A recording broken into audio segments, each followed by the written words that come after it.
Daniel Royce had built an empire from nothing. Years of discipline, sleepless nights, and ruthless precision had made him one of the youngest millionaires in the city. His mansion was a fortress of polished marble floors, silent hallways, and security systems worth more than most homes. Yet despite the wealth he possessed, Daniel struggled deeply with one thing: trust. He trusted his board, his lawyers, his investments, but never people. People, in his experience, always had motives. That was why, when his maid Rosa began bringing her 7-year-old daughter, Lily, to work during school holidays, Daniel kept a close eye on her. Lily was polite, quiet, and oddly observant for her age. She moved through the house carefully, as though afraid her footsteps might leave marks on the floor. Rosa worked tirelessly, always apologizing for even the smallest mistake, and Lily often sat reading or drawing in the corner of the kitchen. Daniel found it charming at first, but as the days passed, a strange anxiety crept into him. His office safe, the heart of the mansion, was accessible from the same hallway Lily sometimes used to get water or snacks. Daniel wasn't worried about the money itself, he was worried about people's nature. He had once trusted the wrong person and paid for it dearly. So when he noticed Lily glancing curiously toward the office door one afternoon, his suspicion returned like an old wound reopening. He wasn't angry, he simply wanted to be sure. He needed to know whether the child was as innocent as her mother claimed. And so he planned a small test. A harmless one, he told himself. The next day Daniel purposely left his office safe unlocked, just enough so that the heavy metal door sat slightly ajar. Inside were neat stacks of cash, the kind that could dazzle even adults. He positioned himself in his office chair, tilted his head back, and pretended to be asleep.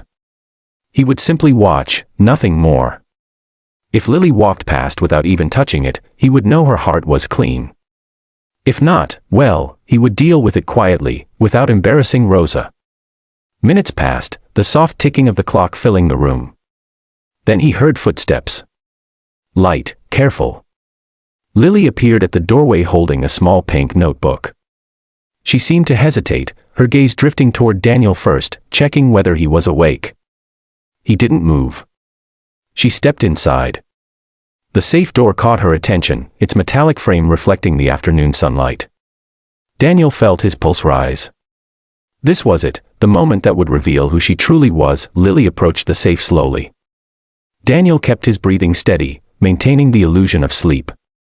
She stood in front of the open door, her small face filled not with greed, but worry.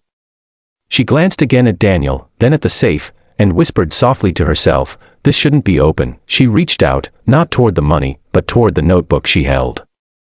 With careful, almost trembling hands, she set her notebook down on the table, then reached deeper into the safe, pulling out something Daniel didn't expect, a small golden photo frame. She wiped the dust gently with her sleeve. The picture inside was of Daniel and his late friend, Ethan, the man who had once betrayed him. Lily examined the photo for a moment, then returned it exactly where it had been. Then she did something that made Daniel freeze completely. She stepped back, took her little notebook, opened it to a blank page, and began writing. A minute later she tore the page cleanly, folded it carefully, and placed it inside the safe on top of the money. Then she turned the dial, locking the safe, and whispered, "Some things shouldn't be left open, even if someone is sad." Then she walked away. Daniel waited until her footsteps faded before he opened his eyes. His hands were shaking, not from anger, but from something strange, something he hadn't felt in years. He stood up, walked to the safe, and opened it. On top of the stacks of money lay Lily's folded note.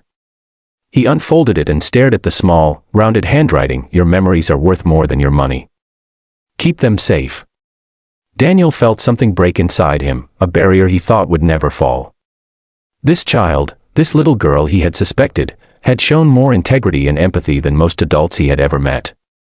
When Rosa came to collect Lily later, Daniel pulled her aside with tears in his eyes. "Your daughter is extraordinary," he said softly. "You should be proud." Rosa looked shocked. "Sir, did she do something wrong?" Daniel shook his head. "No. She did something right. More right than many people in my life ever have." He walked to Lily, knelt beside her, and said gently, "You reminded me today that there are still good people in the world. Thank you." Lily smiled shyly. I just didn't want anything bad to happen. Daniel laughed softly, realizing how foolish his suspicion had been. That night, for the first time in a long time, Daniel felt peace. And the next morning, he quietly arranged a full scholarship fund for Lily, because the world needed more hearts like hers. And to all viewers, if you enjoyed this story and want more emotional, inspiring content like this, don't forget to like, share, and subscribe to the channel. Your support helps these stories reach more people and keeps the positivity alive.